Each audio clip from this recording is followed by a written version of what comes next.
Hey, yo, what's up, you guys? This is your host, The King. We're here at an automobile museum. I'm also joined by my buddy, Timmy. Say hello, Timmy. There you go. So, we're going to be giving a tour, and we're going to be checking out all these beautiful old school cars, even movie action film cars. So, as we're waiting for my mom to finish doing what she got to do because she's busy over there talking to the kiosk lady, we're going to be getting over there, and you're going to be seeing pictures on here and also on Instagram, which also will be at the King_official. I'll put it right under here. So let's get to it, everyone. All right, guys, so we're at Orlando Auto Museum, Desertland Park, and first off, we got What's Up, Doc? We got Bugs Bunny and Daffy Duck here. This is the automobile that they probably use in one of the movies, but it's the driver, Mr. B Bunny. It's a whole different person. Now here we got the Thunderbird Argo. Now this is a beauty, especially with that color. And you can see the angles, all the chrome. You could tell that this thing hasn't been restored in a very long time by the corrosion they got here. But wow, this is definitely a beautiful car. Haven't seen one like this probably ever. And we also have the Mystery Machine, the one and only Scooby-Doo bus, which is really cool. That's actually very dope. We got Vokeland Flower Power. Now that is interesting because I've never seen a Volkswagen done this way, so that's pretty freaking cool. And we got Hudson Hornet himself. This is definitely I think this is a created one. They probably had to bundle a lot of the stuff down, but all in all, looks like a beautiful car. We do have the one and only Lightning McQueen, which is honestly pretty dope. I like that. A life-size Lightning McQueen.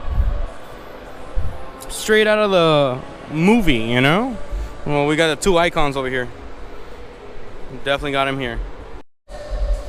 Also, we make our way to this one called Petronas. That's really nice. It's really cool. Very well done. Like the color schemes, the rims are very nice. You could probably even put fluorescent paint of that specific color, and it'll look like the rims are more like Tron design. Ooh, we got Scene Country, the League of Extraordinary Gentlemen, the vehicle from the film. Right, it's a movie, guys, right? It's 2003. I believe it's a movie. I'm not sure yet, but it is my first time here, so I really don't know much about stuff here. So please pardon my inaccurate. Whoa! Now what are those? Those caps are definitely one of a kind. Never seen something like that. That is honestly the most interesting car I've ever seen. Whoa, what is this? Giant? God damn.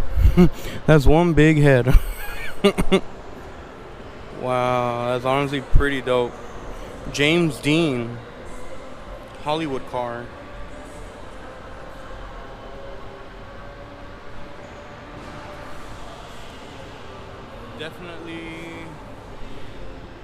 Definitely can't show what's in front of this car due to the fact that very interesting. I'll show it, but I will censor this, so bear with me. Alright, so we'll be censoring this part, and we're gonna slowly make our way around of the car. This is a Marilyn Monroe vehicle, which is really cool because they have Marilyn Monroe in the front with the dress as wings of the vehicle. Now that's a one-of-a-kind vehicle. I've never seen something like that. It is a Cadillac. So the emblem is right there, but that's the only reason why I knew it was a Cadillac. Other than that, I really don't know much. This is an Elvis Presley Volvo.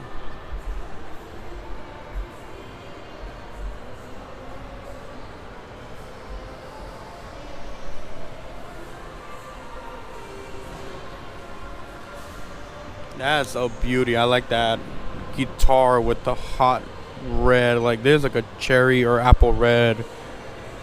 I'm assuming it's like glitter form. Yeah, 'cause it does have glitter on the car. Honestly, all of these are pretty interesting vehicles. I've never seen anything like this. This one looks like a little taxi cab, something you will see like in a Hot Wheels type of thing. A kid would love to have something like that. That's a Hot Wheel. These are Volkswagen Beetles. We got 3 Beetles here, so punch buggy to all of you viewers. Punching every single one of you guys in the shoulder. Then they do have a PLYM UTH. That one looks similar to the Hudson Hornet. Similar, but not exactly. Oh, we have the other car from Cars. The military guy. You guys know which one that is, but this one is the one that was in the military. I believe there's like a Jeep, an old school classic Jeep. If I'm not wrong. I could be definitely wrong, but this one definitely looks like an old school Jeep of some sort. We also got another Volkswagen Beetle. This one looks like more of a Mad Maxy type of style. The rims look military style with a thick teeth on them, or the thick rubber, however you guys want to call it. I'm not trying to be accurate here or anything. Now this definitely is a military Volkswagen Beetle with that big spotlight. You're not gonna get away from this car. Definitely like this though. Those are interesting vehicles. I like the way how they look. And then now we have the one and only convertible Elvis Presley Ford. Look at that beauty. Very, very beautiful car here.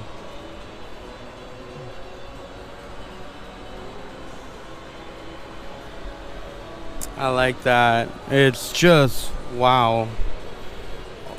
This looks similar to the one that they have in Universal Studios Hollywood. This does look like the vehicle from The Mummy, but I could be wrong, because I'm always wrong. But this definitely looks like similar vehicle that they used in the movie of The Mummy. But it is a classic Car Club America. Look how beautiful that is. Love the color scheme. Love how the paint doesn't look beat up or anything. Tires look pretty well. Like they actually take care of the stuff here, so I'm very happy about that. Right here we have the Mercury official pace car. Such a beauty. I like these old school classic cars that they have in here. They have really nice ones.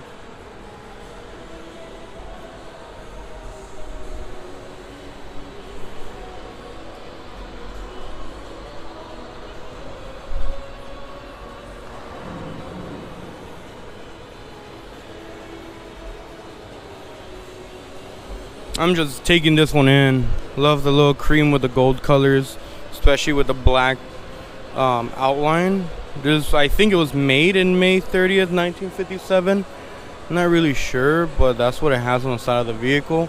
Indianapolis 500-mile race. So this one wasn't probably in Indy 500. A Volkswagen pulling a carry on the back. That's pretty cool.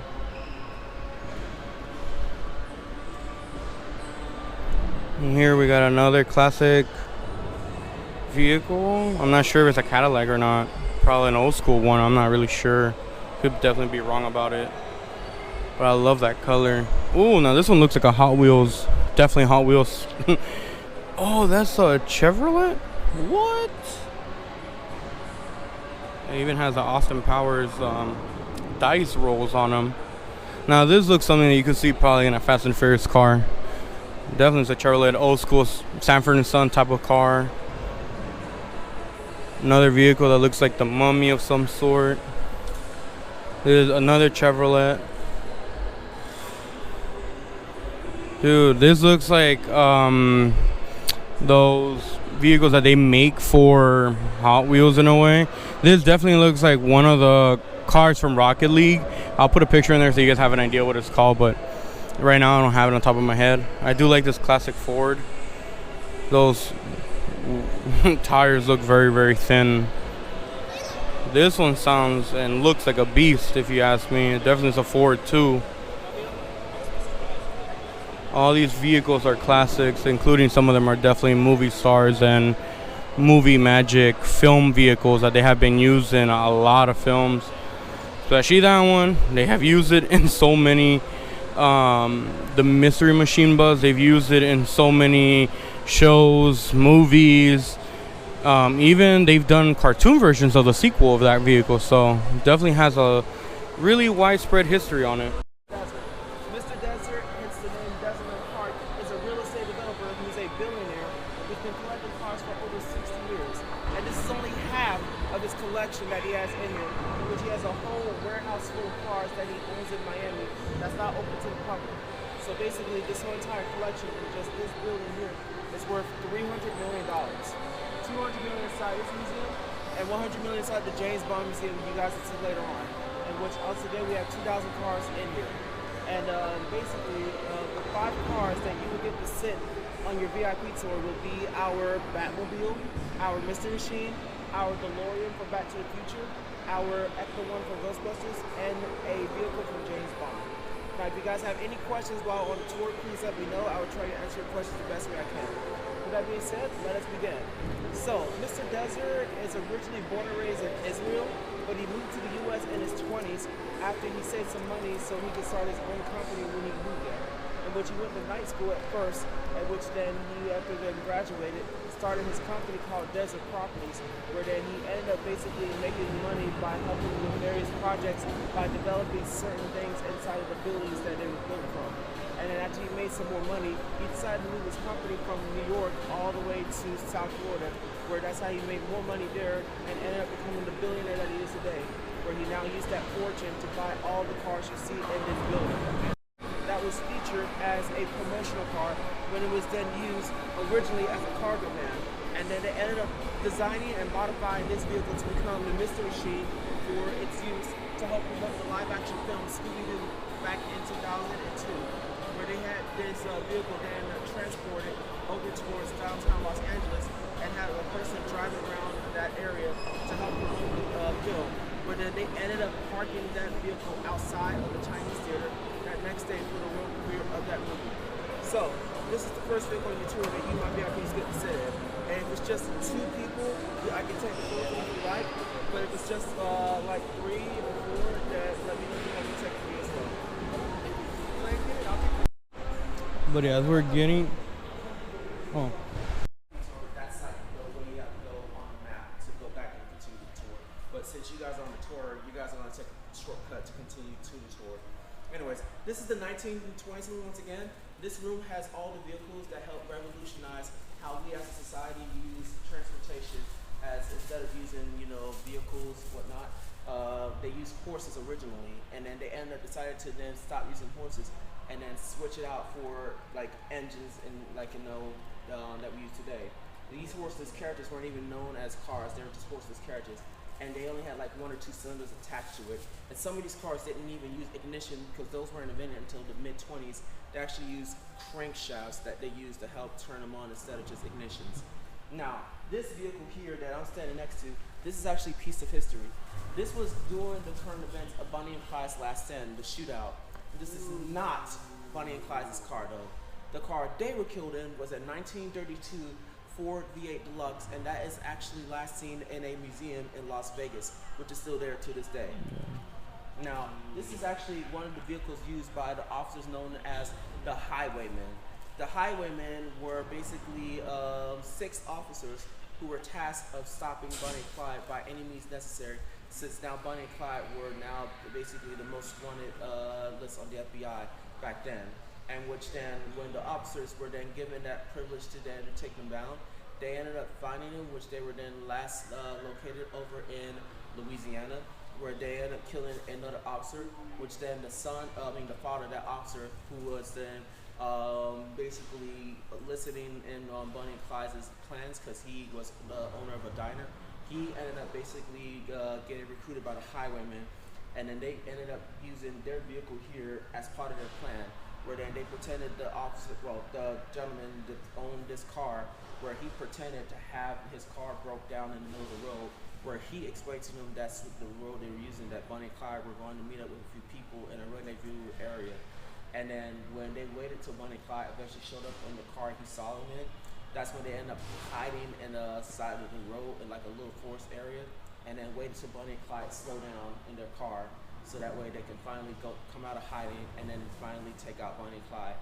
And then which then they end up unloading up to 300 bullets all at once using machine guns, shotguns, and pistols, where this ended up becoming part of got in the crossfire, where then, like I said, Bonnie and Clyde's car got more bullets inside than this one. And then of course that's how Bonnie and Clyde ended up getting taken out. And then afterwards the FBI finally showed up and then finishing that case, where they ended up taking this as their evidence until it was then later on brought into the museum and then later on bought from Mr. Desert. That's insane. Oh yeah, those are real bullets.